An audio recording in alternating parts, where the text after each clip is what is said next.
عقل کو خواہش پر فضیلت حاصل ہے، کیونکہ عقل زمانے کو تمہارے ہاتھوں میں دے دیتی ہے، جبکہ خواہشیں تمہیں زمانے کا غلام بنا دیتی ہیں۔ اپنے آپ کو چھوٹا نہ سمجھو، تم بے خودی کے عالم میں خود ایک کائنات ہو۔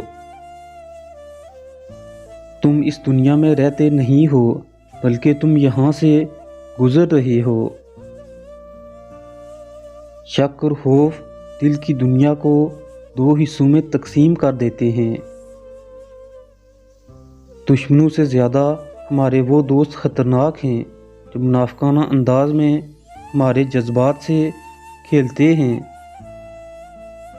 چہرے کا رنگ دل کی حالت کی علامت ہے۔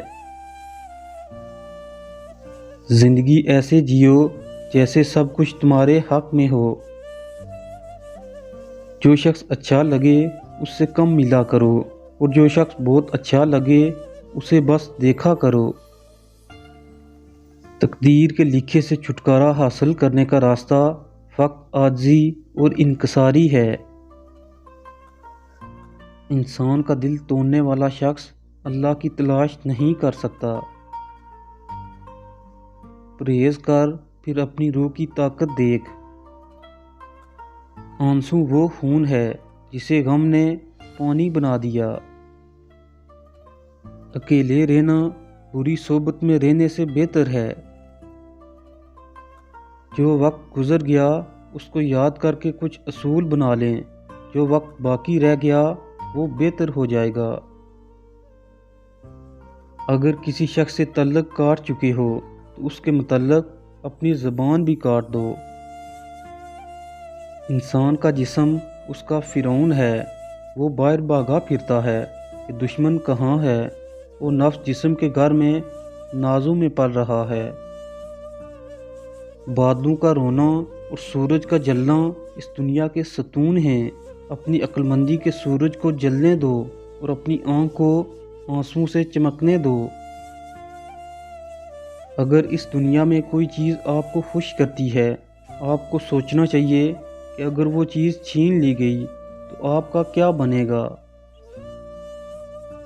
آپ جس چیز کو تلاش کرتے ہیں پہلے سے ہی آپ کے اندر ہے۔ خاموش رہیں اور سنیں۔ اپنی زندگی کے لیے شکر گزار بنو۔ آپ کا چہرہ سورج کی طرح چمکے گا اور ہر کوئی جو اسے دیکھے گا خوش ہوگا۔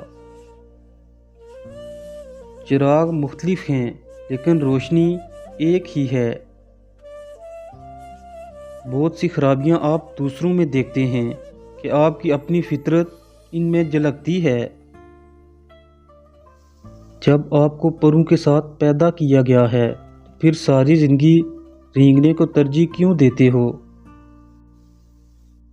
اچھی کتابیں اور اچھے لوگ فوراً سمجھ نہیں آتے، انہیں سمجھنا پڑتا ہے۔ اگر میرا علم مجھے انسانیت سے محبت کرنا نہیں سکھاتا تو ایک جاہل مجھ سے 1000 درجہ بہتر ہے۔ خاموشی اختیار کر لینا دب جانے کی علامت نہیں، یہ صرف ترجیحات کا فرق ہے۔ ہر بات اور ہر بندہ جواب کا مستحق نہیں ہوتا۔ ہر فرد کسی خاص مقصد کے لیے پیدا ہوتا ہے اور اس مقصد کے حصول کی خواہش پہلے ہی اس کے دل میں رکھ دی جاتی ہے۔ جو خوبصورتی تم مجھ میں دیکھتے ہو وہ دراصل تمہارا ہی عکس ہے۔ اگر آپ محبوب کا قرب چاہتے ہیں پھر ایک دوسرے سے محبت کرو، چاہے ان کی موجودگی ہو یا غیر موجودگی، صرف ان کی بھلائی دیکھیں۔ جو شخص نیک اور ہوس سے آزاد ہو وہی اصل بادشاہ ہے۔ دوستی ہی کے ذریعہ سے محبت و عداوت پیدا ہوتی ہے، اور غذا ہی کے ذریعہ سے تو مرض لاحق ہوتا ہے۔ خدا جب کسی بدبخت کو دکھ دینا چاہے وہ بدقسمت ناشکری کا راستہ اختیار کر لیتا ہے۔